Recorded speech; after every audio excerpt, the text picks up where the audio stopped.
Hi, my name is Will Madder. Today's date is the 26th of May 2025. I'm going to answer some counter-terrorism questions and hopefully by the end of your training with us at Frontline Operations you'll be able to have that level of competence yourself where you know all these questions from the top of your head. You won't need to refer to your notes. So I'm going to get asked these questions now in a jumbled up order. I'm going to give you the assessment papers to take home, and hopefully going through this video you'll identify which question and which answer goes where, and that's a good way of learning, I think. So when you're ready. What does the term hostile reconnaissance mean? Okay, hostile reconnaissance refers to a terrorist when they're gathering their own information to plan an attack. That's what it's referring to, basically. It's like when you see these people on YouTube and they call themselves auditors and they wind security up and police. That could be considered hostile reconnaissance if you don't know what they're up to. Because they're recording the movements of police and security coming and going, vehicles coming and going, where the CCTV cameras are. So hostile reconnaissance looks like you're gathering your own intelligence to plan an attack. What is an IED? An IED is an improvised explosive device. It's just another way of, it's a bomb basically, isn't it? But that's what it stands for, improvised explosive device. Sorry, I should mention, if we go back to the last question where you talked about hostile reconnaissance, another example of that could be someone using a drone flying over your site or building, getting an aerial view of your premises or a bird's eye view of your premises, like they're trying to scope the place out to carry out an attack. So that's another thing that's important for security operatives, police officers and military personnel to look out for if there's drones flying over. Okay. What is the meaning of the word evacuation? Okay, evacuation, we never used this term in security prior to April 2021. It's more of a military and policing term. Evacuation, if you remember a few years ago in Tunisia where there was an attack on the beach where the terrorists were shooting people on the beach and nobody knew what to do. Evacuation is getting people into a building and trying to lock the building down, get them in a safe room if you possibly can. If there's an external threat outside your building coming towards you. What they should have done at the MEN Arena in 2017 when there was the terrorist attack there is get everybody into the MEN Arena and lock the building down if they could, because that terrorist incident occurred in the concourse area just outside the MEN Arena. I don't know what their thought processes were. A lot of them weren't first aid trained, which is why by law you have to be a first aid qualified. Because we at the very least need to try and preserve life to save people. We don't just stand around watching people bleed to death. And if you can't save someone's life, at least you can say you tried, can't you? Because you've took those initial steps to try and preserve life. So I think, I don't know their mindset. Maybe they thought along the lines of, we can't let people in until we've checked the tickets. That goes out the window. You don't think like that if there's a threat, especially of terrorism. You've got to get everyone into the building to safety, but be mindful you're not letting another terrorist inside. And then once that subject or offender is being dealt with and the threat's gone away, then you can get everyone back out, start over, process the tickets and then let customers in. What is the meaning of the word evacuation? Evacuation, we've always known the term of that, which is getting people out of the building to safety. So when it comes to evacuations, that could be bomb threats again, but most commonly it's to do with fire procedures. If there's a fire in the building, get everyone out to safety if you can. When we look back at 9/11, the Twin Towers attacks, the Grenfell Tower incident and the MEN Arena, I can't speak for anybody else, but I've got no idea why the emergency services told people to stay inside. I think with the MEN arena, the police weren't sure whether there was still terrorists there, so they didn't want people running out in case there was a threat. That might be the answer. But I'm not sure when it comes to the Grenfell Tower why they were told to stay inside, or in New York, 9/11, September 11th, 2001. If we can get people out, or you can get out yourself, then you get out. I would never myself tell anyone to stay inside. Okay? What distance do I need from a suspect package before I use a radio or a phone? Okay, so if you've identified a suspect device or package or a bag that's been left on its own, first establish whether it is a suspect package. It could be that someone has left the bag. The ones that have somewhere to get a coffee or check a notice board or frame times or whatever it might be. Make sure the bag has been left unattended, then it does become suspicious. So if it is a suspect device, make sure you're at least 15 metres away from that device from that suspect package before you use a phone or radio, because a phone or radio could trigger that explosive to go off. What are the 4 C's in a terrorist situation? The 4 C's are confirm, clear, communicate, control.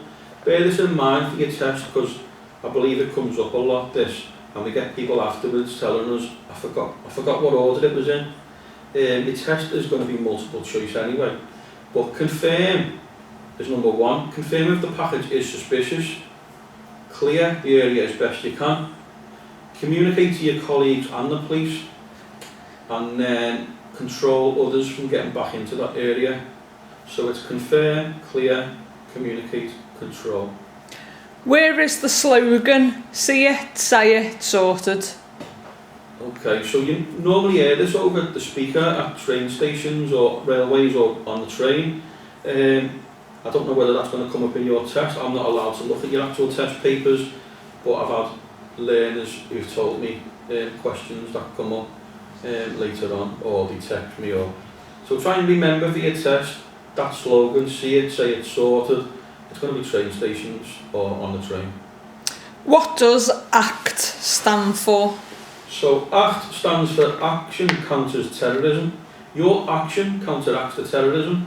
I've had people in our previous classes say I thought it was anti-counter-terrorism.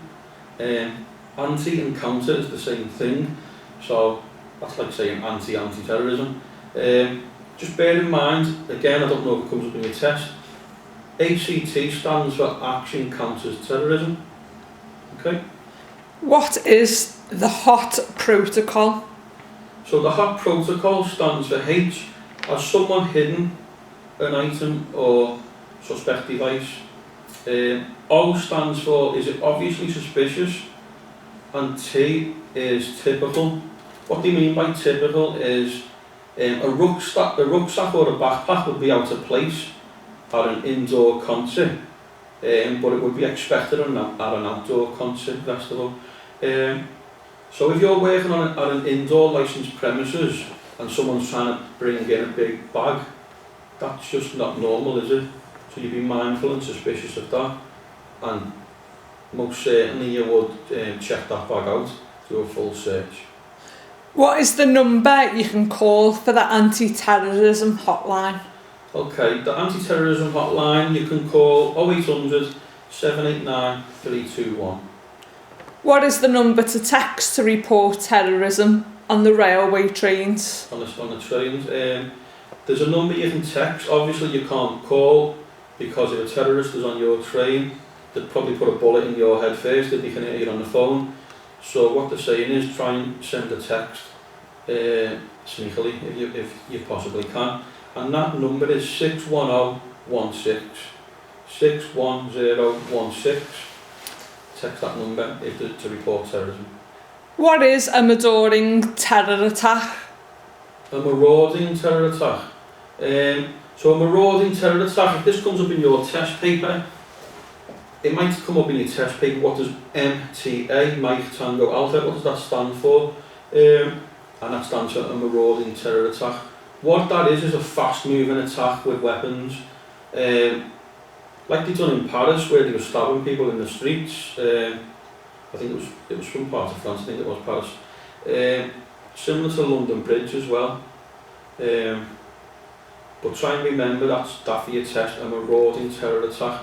I normally refer to it as like a raid attack. Same thing, isn't it? A fast-moving attack with weapons. What is the minimum distance to evacuate the public out of a building from a bomb threat situation? Okay, it doesn't always have to be from a building, but it's from a suspect device. And again, I don't know if it comes up in your test, but you need to make notes of these to help you. So the minimum distance would be 100 metres. Obviously you'd get them further away, but for your question, for your test paper, bear in mind it might say what is the minimum distance. So it's going to be initially 100 metres. What is the minimum distance to evacuate a bomb threat situation with a small vehicle involved? Okay, so it's similar to what we've just said, but because there's a small vehicle involved now, the fuel is going to cause a bomb blast to be a lot larger, isn't it? So you just double it, 200 metres now. There's a small vehicle involved. What about a large vehicle involved? If there's a larger vehicle involved, you double it again to 400 metres. Again, the fuel, bomb blast, it's going to make it reach further distances. So initially 100 metres minimum. If there's a small vehicle involved, at least 200 metres evacuate. If there is a large vehicle involved, at least 400 metres, you get the public away to safety. Okay, yeah, that's it. What is a dynamic risk assessment? Okay, I get a lot of our classes asking me this, and they tell me they get like 3 or 4 questions in it and they forget what dynamic risk assessment means. Dynamic risk assessment is just thinking on your feet. So it's not rushing into a situation. The best way of describing a dynamic risk assessment is it's your continuous thought processing about the danger that you're in and the risks involved. So you're not going to rush in, you quickly dynamically risk assess. For example, there's a group of idiots over there, am I going to rush in and deal with them on my own? Or at the very least, am I going to radio for help? Or if I've got no help, get the cameras put on me for safety. So dynamic risk assessment is your continuous thinking about the danger. Is he going to swing a punch from there? Is he going to kick me from this angle? You're continuously thinking about the threats. What do the following refer to? Run, hide, tell. Okay, so you're going to run to escape. You're going to hide in a place of safety, and tell would be called 999. You should try and get the public to go along with you, because again we have a duty of care, but one important thing is that we as security operatives will not let somebody's indecision slow us down, because they're going to cost the lives of ourselves and other people if we do. So we'll try and take people along with us. If they're not listening, then we have to carry on, run, hide, tell. What type of terror attack is abbreviated as VAAW? VAAW refers to vehicle as a weapon. We've seen it over the last few years where people have used vans to mow people down. So again, if that comes up in your test, VAAW, it could be talking about vehicle ramming, same thing, isn't it? They're using a vehicle as a weapon to ram people. So bear that in mind. What is a VBIED? Also a PBIED? VBIED and PBIED refer to vehicle-borne improvised explosive device and person-borne improvised explosive device. What it's referring to is either a person, like a suicide bomber, or a vehicle has delivered the explosive device. So if they come up in your test, that's what it's referring to. Okay, thank you.